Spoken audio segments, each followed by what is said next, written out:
Huh? It was all just a dream. It's gonna be like another 10 months until I go back to Greece. What is there possibly to do in the meantime? For one, it's raining outside, the fall's approaching, and I can't go to the beach.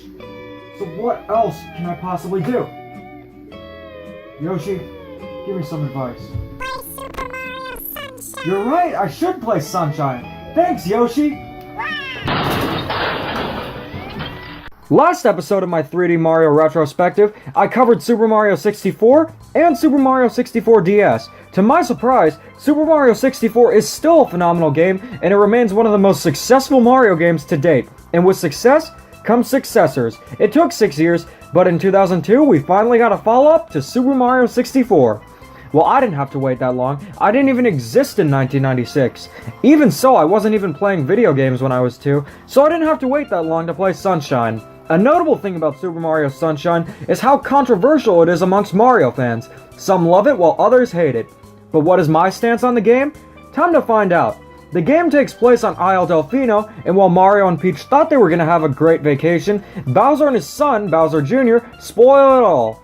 What's notable about this game are the cutscenes. This is the only 3D Mario game to have voice acting, but oddly enough, Mario doesn't say a word. These scenes are pretty entertaining, but the voice acting is laughably bad. Why does Bowser sound like Cookie Monster? But like I said before, gameplay is the most important thing in a game, and thankfully, Mario controls like a charm in Sunshine. It feels natural to control Mario, and he can use a wide variety of moves. He can't punch and kick anymore, but thanks to his new pal Flood, he can shoot water as an attack, hover for extra boosts, and Flood has some other moves too that can be used, but they're mainly situational.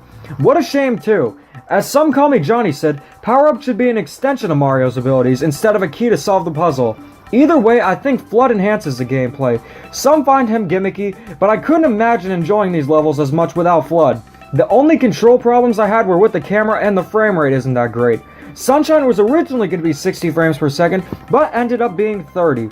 Still, those are pretty minor complaints. But how about the actual worlds themselves? The worlds are perhaps a little more expansive than Super Mario 64's, but you can't collect shines freely like you could collect stars in Super Mario 64, making it a bit more linear. There are still multiple solutions to collect each shine though, which is great. While it does kinda stink shines are limited to only one mission, it didn't hinder the charm and fun of Super Mario Sunshine. Growing up in Florida and being involved with my Greek heritage, you can easily tell that I love the tropical beach theme. And the levels make excellent use of that. There's a tropical theme park, a harbor, and even a haunted resort. This game nails the vacation theme. It also has levels where Flood is taken away from you, and is a challenge in platforming. You feel a little helpless, but that's what makes these stages great. Combined with the catchy music and bizarre backgrounds, it makes the game feel very unique, just as it has been already. It also nails the most important thing in a game, which is fun. It is so much fun exploring the worlds, collecting shines, and spraying the piantas. Yoshi even makes a playable appearance, which is always welcome. But the way he's portrayed is very weird. He spits juices at enemies and dies when he touches water. Different fruits will also give the juice different powers like creating platforms and such. But it's such a weird twist on Yoshi. Maybe it's a regional species of Yoshis, who knows. I still had a lot of fun with him in the game, and I hope he makes an appearance in Super Mario Odyssey. And no, I'm not talking about the T-Rex. So far I have said almost nothing but praise about Super Mario Sunshine. However, this game isn't all margaritas and calamari. Unlike Super Mario 64, to get to the final boss, you have to collect all the world's main shines. There are 2 extra per world, which aren't needed to unlock the final world. In Super Mario 64, you just needed to collect a certain amount of stars to get to Bowser, in no particular order. So what is there to do when you beat Bowser?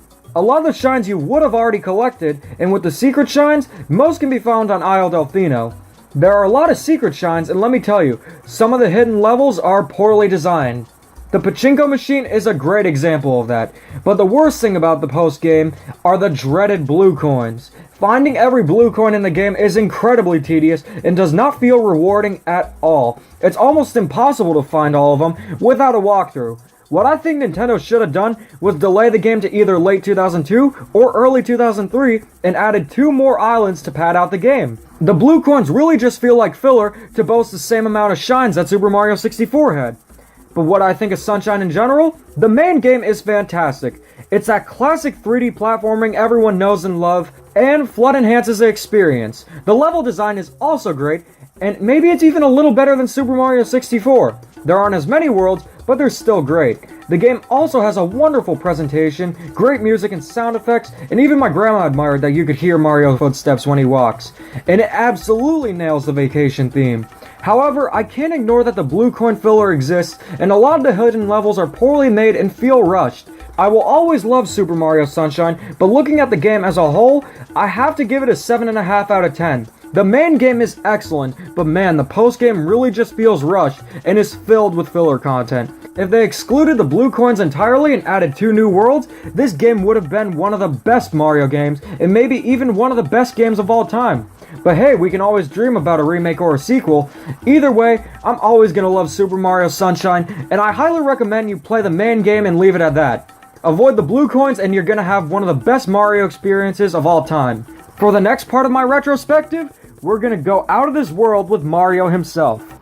Now it's time for some fun facts about Super Mario Sunshine. Did you know that Isle Delfino was gonna be more urban in design and have humans reside alongside Piantas? The humans were ultimately scrapped, and this was an idea that should have been scrapped for later installments. Ugh, the humans in New Donk City. Did you also know that Flood could have been a water gun? This was likely removed due to soccer moms likely to complain. Wouldn't be surprised either because when I was in 5th grade, we couldn't play rock, paper, scissors, shoot. We had to replace shoot with shoe because shoot was super violent. I wish I was kidding about that. And did you also know that El Piantissimo is actually the running man from The Legend of Zelda Majora's Mask? Cool, huh?